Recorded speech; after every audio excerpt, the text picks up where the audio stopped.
Lahore central jail में 23 मार्च 1931 की शुरुआत किसी और दिन की तरह ही हुई थी। फर्क सिर्फ इतना था कि सुबह सुबह जोर की आंधी आई थी, बहुत तेज। लेकिन जेल के कैदियों को थोड़ा अजीब सा लगा जब 4 बजे ही वार्डन चरत सिंह ने उनसे आकर कहा कि वो अपनी अपनी कोठरियों में चले जाएं। उन्होंने कारण नहीं बताया था। उनके मुंह से सिर्फ ये निकला कि आदेश ऊपर से है। अभी कैदी सोच ही रहे थे कि माजरा क्या है। जेल का नाई बरकत हर कमरे के सामने फुसफुसाते हुए गुजरा कि आज रात भगत सिंह, राजगुरु और सुखदेव को फांसी दी जाने वाली है। उस क्षण की निश्चिंता ने उनको झकझोर कर रख दिया। कैदियों ने बरकत से मनुहार की कि वो फांसी के बाद भगत सिंह की कोई भी चीज जैसे पेन, कंघा या घड़ी उन्हें ला कर दें ताकि वो अपने पोते पोतियों को बता सकें कि कभी वो भी भगत सिंह के साथ जेल में बंद थे। बरकत भगत सिंह की कोठरी में गया और वहां से उनका पेन और कंघा ले आया। सारे कैदियों में होड़ लग गई कि किसका उस पर अधिकार हो। आखिर में ड्रॉ निकाला गया, लाहौर कॉन्स्पिरेसी केस। अब सब कैदी चुप हो चले थे। उनकी निगाहें उनकी कोठरी से गुजरने वाले रास्ते पर लगी हुई थी। भगत सिंह उनके साथ फांसी पर लटकाए जाने के लिए उसी रास्ते से गुजरने वाले थे। एक बार पहले जब भगत सिंह उसी रास्ते से ले जाए जा रहे थे तो पंजाब कांग्रेस के नेता भीमसेन सच्चर ने आवाज ऊंची कर उनसे पूछा था, आप और आपके साथियों ने लाहौर कॉन्स्पिरेसी केस में अपना बचाव क्यों नहीं किया? भगत सिंह का जवाब था, इनकलाबियों को मरना ही होता है क्योंकि उनके मरने से ही उनका अभियान मजबूत होता है, अदालत में अपील से नहीं।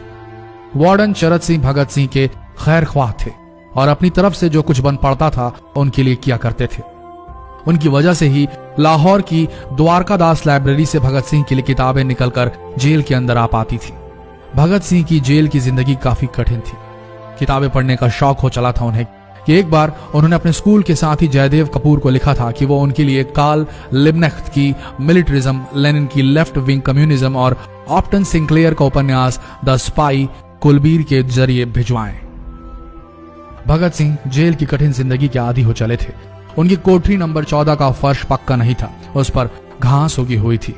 कोठरी में बस इतनी ही जगह थी कि उनका 5 फुट 10 इंच का शरीर बमुश्किल उसमें लेट पाए। भगत सिंह को फांसी दिए जाने से 2 घंटे पहले उनके वकील प्राणनाथ मेहता उनसे मिलने पहुंचे।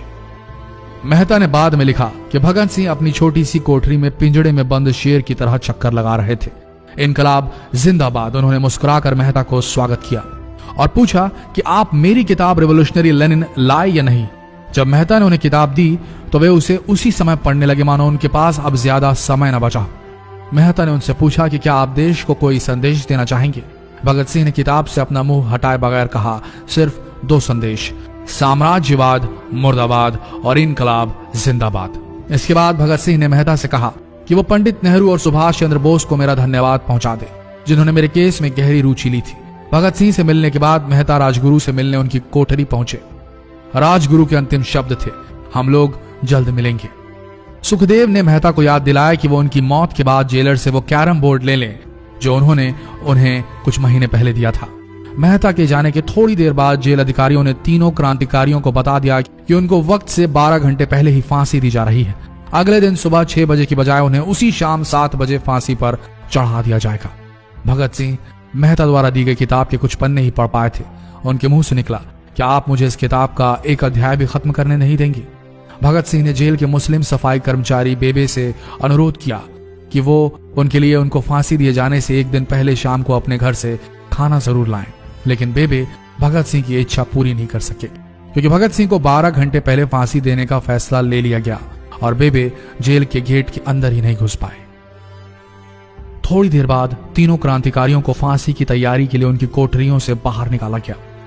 भगत सिंह, राजगुरु और सुखदेव ने अपने हाथ जोड़े और अपना प्रिय आजादी गीत गाने लगे।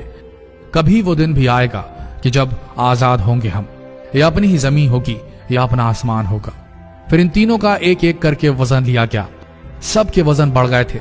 इन सब से कहा गया कि अपना आखिरी स्नान करें। फिर उनको काले कपड़े पहनाए गए लेकिन उनके चेहरे खुले रहने दिए गए। चरत सिंह ने भगत सिंह के कान में फुसफुसा कर कहा कि वाहे गुरु को याद करो। फांसी का तख्ता भगत सिंह लिए बोले, पूरी जिंदगी मैंने ईश्वर को याद नहीं किया। असल में मैंने कई बार गरीबों के कलेश के लिए ईश्वर को कोसा भी है। अगर मैं अब उनसे माफी मांग लूं तो वो कहेंगे कि इससे बड़ा डरपोक कोई नहीं। इसका अंत नजदीक आ रहा है, इसलिए ये माफी मांग रहा है। जैसे ही जेल की घड़ी ने 6 बजाया, कैदियों ने दूर से आती कुछ पद चांपें सुनी। उनके साथ भारी बूटों के जमीन पर पड़ने की आवाजें भी आ रही थी। साथ में एक गाने का भी दबा स्वर सुनाई दे रहा था। सरफरोशी की तमन्ना अब हमारे दिल में है। सभी को अचानक जोर जोर से इनकलाब जिंदाबाद और हिंदुस्तान आजाद हो के नारे सुनाई देने लगे। फांसी का तख्ता पुराना था, लेकिन फांसी देने वाला काफी तंदुरुस्त। फांसी देने के लिए मसीह जल्लाद को लाहौर के पास शाहदरा से बुलवाया गया था। भगत सिंह इन तीनों के बीच में खड़े थे। भगत सिंह अपनी मां को दिया गया वो वचन पूरा करना चाहते थे कि वो फांसी के तख्ते से इनकलाब जिंदाबाद का नारा लगाएंगे। लाहौर जिला कांग्रेस के सचिव पिंडी दास सोंधी का घर लाहौर सेंट्रल जेल से बिल्कुल लगा हुआ था। भगत सिंह ने इतनी जोर से इनकलाब जिंदाबाद का नारा लगाया कि उनकी आवाज सोंधी के घर तक सुनाई दी।